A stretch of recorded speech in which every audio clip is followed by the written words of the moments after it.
Hi, this is Abdulaziz Khan.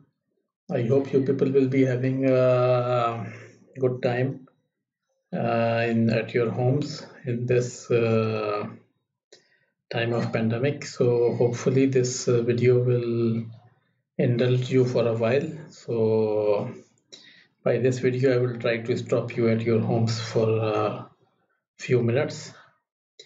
So here is my contact details to start with, and you can contact with me on the regarding this video. So let's come to the video. This today the topic is on cloud network. That what is a cloud network? I should try to make it simple in this video, and hopefully very soon I will be bringing more videos in this topic, and those videos will go in much detail of the actual cloud network, that how you can use the cloud network for you, or if you're working in a company, then how you can use it for your company. So let's start. These are three big names in cloud. There could be some smaller names as well. A lot of other companies are also there, but these are the bigger names, and especially Microsoft. Microsoft has a lot of services on cloud since many years now, and Amazon is also very old. They started their cloud business many years ago, and Microsoft and Amazon, there you can say that they are on the top side of cloud because they have the most of the users and most of the services are running through them. Google is a bit of a new entrant who has jumped, and he is trying to grab some market from both of them. The good thing is that Microsoft has, the Microsoft Office. It's the most popular application in the world, I will say. So Microsoft should have a footprint that will not be very easy to lose, because Microsoft has some reasons because of these softwares that Microsoft should stay. But like Amazon or Google, they don't have that kind of any application which is very much in the users. I mean, that some users, they must be using it.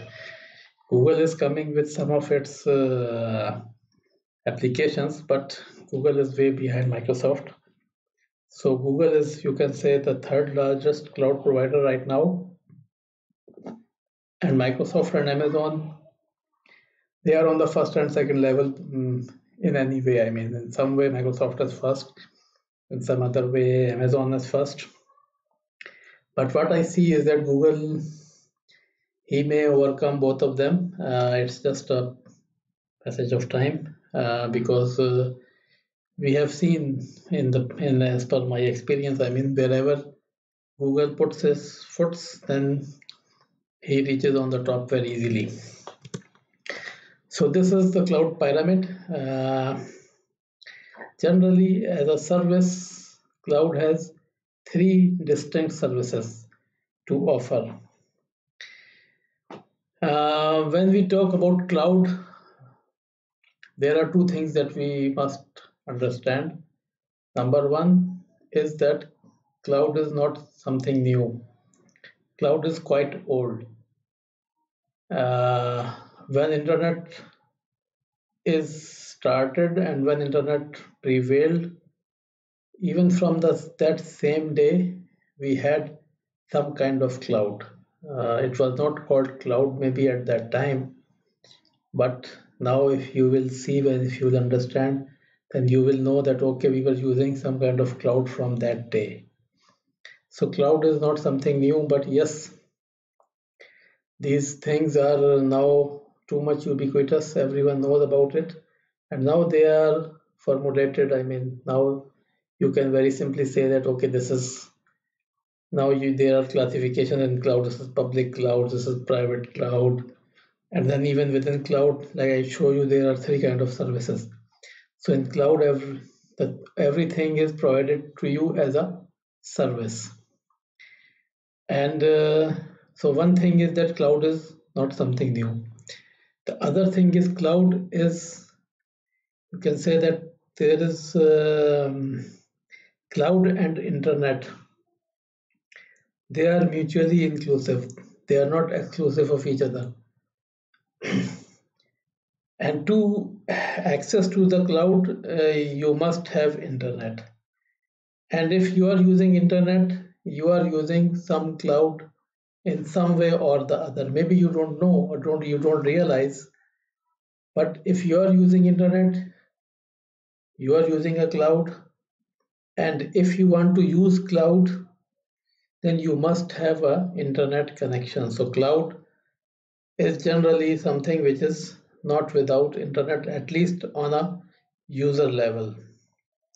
So these three type of cloud, these three services, cloud has these three distinct services. In some clouds you can have more number of services as well, like Google, they put I think 5 services, but these three are the most basic services. The first service is the, you can say, the actual hardware as a service, the infrastructure as a service. In the IaaS, you are getting a server or a storage or the network as a cloud, as a service. So here the infrastructure is being provided to you as a service.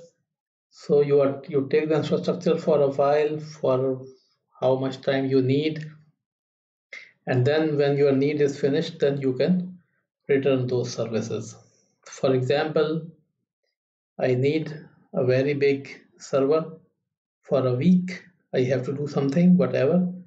So I will take one service from any cloud provider of a server which is as per my exact requirements. I mean, for example, I told him that I need a AMD server of these many CPUs and this graphical processor and this and this and this kind of SSD and whatever. So he should tell me that, okay, this should be your per hour or per week or per month cost. And I know very well that buying a system should be much lengthy process. It will take a lot of time, it will take a lot of money. So I can just take this for a week as a service, and when my work is finished, I can release all the hardware. So I will not be in a problem that, okay, when I will ship it, when I will get it, and these kind of things. I just take hardware as a service, and then when my work is finished, I remove it. The second is platform as a service. Here you have gone a bit higher. Now, I'm not saying that I need AMD or Intel or whatever. For example, I need a SQL server with Windows or Linux as operating system, and I need it for maybe a few hours. I have to do some kind of SQL. I have to run some SQL script on some data. So what I will do, I will not take the hardware, because if I take the first service, if I go here, then I will only get this hardware. I will have to install SQL and I will have to arrange for the licenses. So here I am free from those things. I just ask the service provider that I need a SQL server 2016 or whatever. For example, I need a web server as well, Apache or whatever, and I need what. So I can mix and match. I can make a custom platform for me. It's called platform as a service.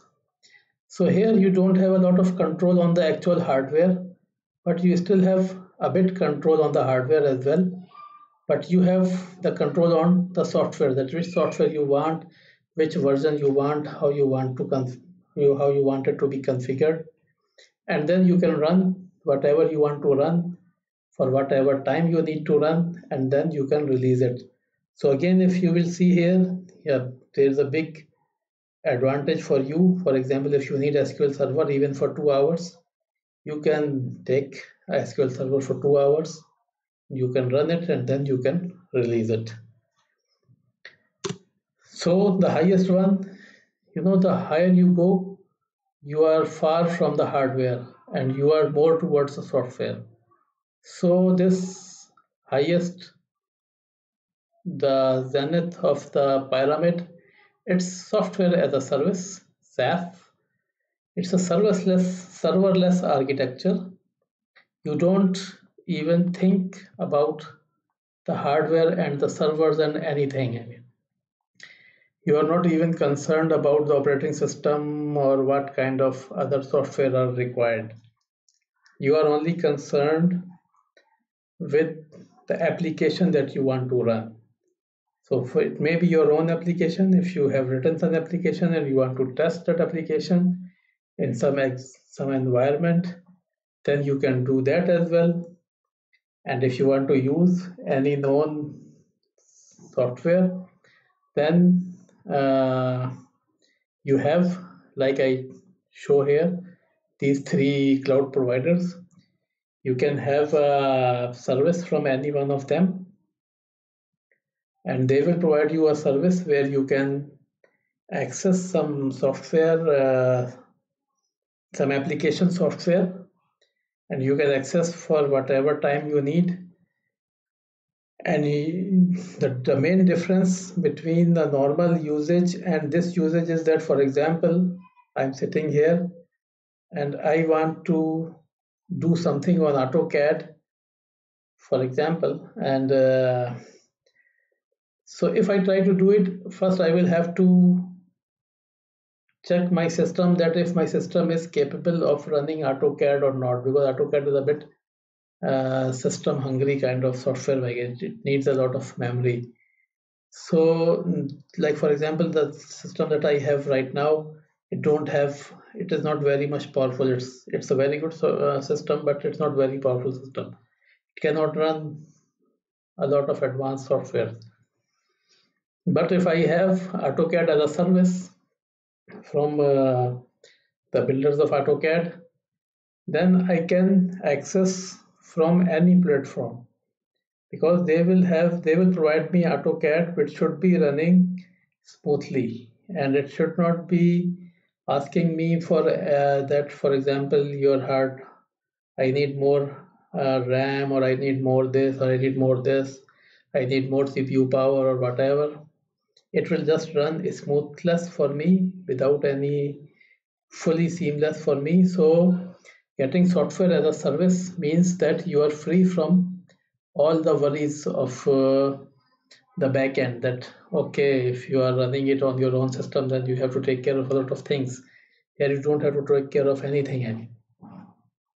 So this is the 3 different flavors of services that cloud can provide us. This app engine is basically from Google, and this app stream is from Amazon, and this is the logo of Docker container. When you use platform as a service, you have a container model which is provided to you, and this container is as per your operating system requirement. So Docker is open source kind of thing, and just to give you some idea of these logos, these icons, this is a Kubernetes icon.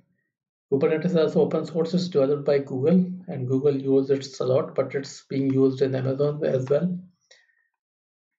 So I have 2 scenarios for you, one as a user, normal user, and one as a service provider. So first, let's go towards the user example. So the thing that we already discussed as well, like we all use this Word, Excel, and PowerPoint, and generally what we do is that we just install this on our systems and we use it. So for example, if you are using Word or Excel on your system. It happens more in Excel as per my experience, that if you load a bigger file, for example, if you load a file of 150 or 200 MB, then Excel becomes too slow. It becomes almost unresponsive if your system is not too much powerful. Also, if you are having Excel, then you have to take care of the licenses, and then you have to take care of a lot of other things as well. So what is an option? Because we all are connected to internet, we all have internet at our homes, we are all always using internet. So what can we do is that we can use the web versions of these products. So now what will happen is that our system should only have a web browser. We will have a web browser and an internet connection to the cloud. And then we can use these applications of, because Microsoft is the most popular, so I have put all the Microsoft. Otherwise, you can have any application which is provided on the web to you. Like for example, your internet browser, your Netflix, your everything which comes through internet is a kind of application now. So for a user, the good thing in using the cloud is that now he don't care about the RAM or the CPU load of his system. His system should be only capable enough to run the browser, internet browser. So he has put all the worries or all the things on the cloud provider. So the provider who is providing these services, now he should take care that your PowerPoint should be running fine or your Excel should be running fine. Even if you load a 200 MB file or 500 MB file, your Excel should not crash. It should work because on the cloud side, he can adjust the hardware for you. Hopefully, in my further lectures, in my future lectures, I will take you in the background details of these things. There is something called horizontal scaling or auto scaling, where you can scale your hardware based on the software requirement. For example, someone is running a software and then his software is asking for more and more CPU and more RAM.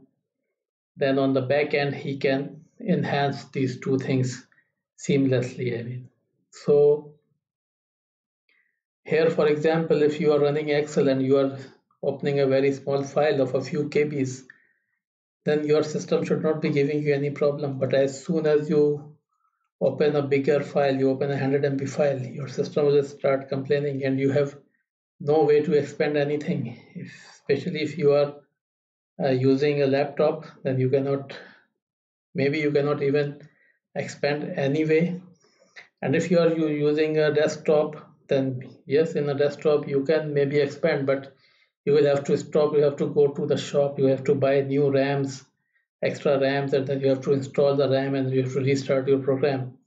And you cannot do this every now and then. For example, if I run a small system, I remove some hard drive or something, and then if I run a bigger worksheet, then I add some hardware. This is not possible. I mean, so but on the cloud, this is possible. I mean, that if you are running, you have started something, and it's within the limit of your container, then it should be running fine.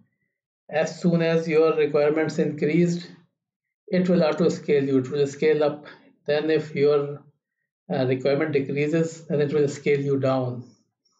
So the good thing for a user is that if you are using something on cloud, then you are not you don't worry about these kind of things. These are the problems of the provider.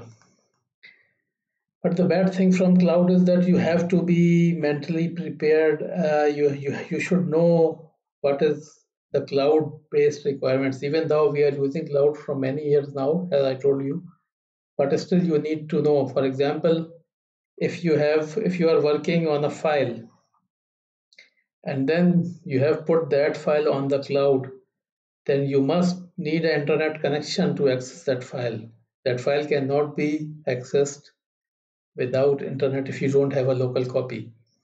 So either you make a routine of you that you take a local copy of everything, or you take the consequences. Say for example, if you are working on a sheet for the whole night and that sheet was on the cloud, and when in the morning you go to your office and then you try to open that sheet, and by any chance if you don't have internet, then you will not be able to access it. So you should know that if you are using cloud, then you have to have a internet connection. Also you should take care of the security, because if you have some file in your own laptop, then at least if the laptop is secured and it's powered off, then you are very sure that no one can access your files. But if the files are on cloud and you don't have a good security, then you can have some problems. Anyone, because anyone can use your credentials and he can access your systems. Security is a big thing, and we can maybe I can add a video on security as well. But you must be aware, because cloud is a public kind of thing, is access is a bit easy. So now, secondly, as I told in the start, that this was a normal general user example. We should go to a service provider example. For example, this is a service provider, and this is his full domain. I mean, he's some big provider, and he provides some kind of services to his users. So he even provides the internet services as well. So for example, this user has 3 big sites in 3 areas, 3 different geographical areas of the city or the country or whatever. And he's running some hardware here. He has some hardware in site A, some hardware in site B, and some hardware in site C. So when he started running and he's running his network, he realized that his site A is very busy most of the times, but site B and site C are not always busy all the times. The site B and site C, the users are not accessing these services all the time. So all the service provider, one of their goals is to minimize their own costs, or so to minimize these costs, they also go towards cloud, because as I will show you, that cloud helps them in minimizing a lot of costs. So these service providers, they have 2 options to go towards cloud, because as a normal user, you have only mainly a single option. I mean, you can go to a public cloud which is on the internet. But because this is a service provider, he is not a normal user. So he has 2 options. One option is that he can have a private cloud. He can have a cloud within his network, or he can have a public cloud. He can go to a cloud on the internet. So let's see that what are those 2 options, and how this service provider can optimize his resources. So now, as we told, that this site A, this has the highest load, and site B and site C have a bit lower load. They are not fully utilized. They are free most of the time. And this provider is connected to internet. So one option is that he put all of his servers on public cloud. So what he did is that he put this server on the public cloud, and he put this server also, and he fully removed this side, and he asked the cloud provider to enhance this server, to upscale this server. So now if you try to compare with the previous, I mean, now he has less number of servers. Like for example, now initially he was having 3 servers, but now he has only 2 servers. So one thing is that he's saving a full server. I mean, he was having a full server here, which is, or full hardware here. This hardware, he saved all of it. The second thing is that now he's saving all of the resources from 3 sides. Now the power and the space and other things he can use for his other requirements, because this service provider, he may have like 10 or 20 or different services. So for only one service, he goes towards the public cloud, and then he has some power and space on all the sites available for his other services. And these 2 services now, because he has optimized the hardware requirement of 3 sites to only 2 servers, or 2 site equivalent of 2 sites hardware. So he's even optimizing as well. So this is one option that he has, that he goes to a public cloud and with a bit of lesser requirement, and then he used that all the cloud resources optimally. But the only problem is that now we all know, I mean, that a lot of internet comes through the submarine cables, and whenever there is any issue on submarine cable, then the internet starts having some big degradations. So if you put everything on the cloud, then maybe at a time when the internet is down, because as I told in the start, that cloud and internet, they are mutually inclusive. I mean, you must have, for accessing cloud, you must have internet. So this scenario has some kind of limitations. So the other option he has is that he don't put it on a public cloud, he put it on a private cloud. So what he do is that he take the hardware from site B and some hardware from site C, and he put all this hardware on a single site. Somehow he managed this hardware in this site, but these 2 sites, they are free now. So either he can put, as I told you, if he has other services, he can put some other hardware on these sites, or he can do whatever he thinks.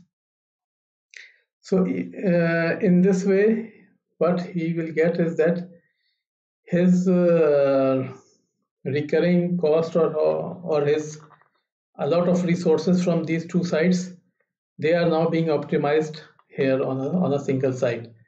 So he was having this some hardware being not fully used, some hardware being not fully used here. So now he will have fully optimized solution.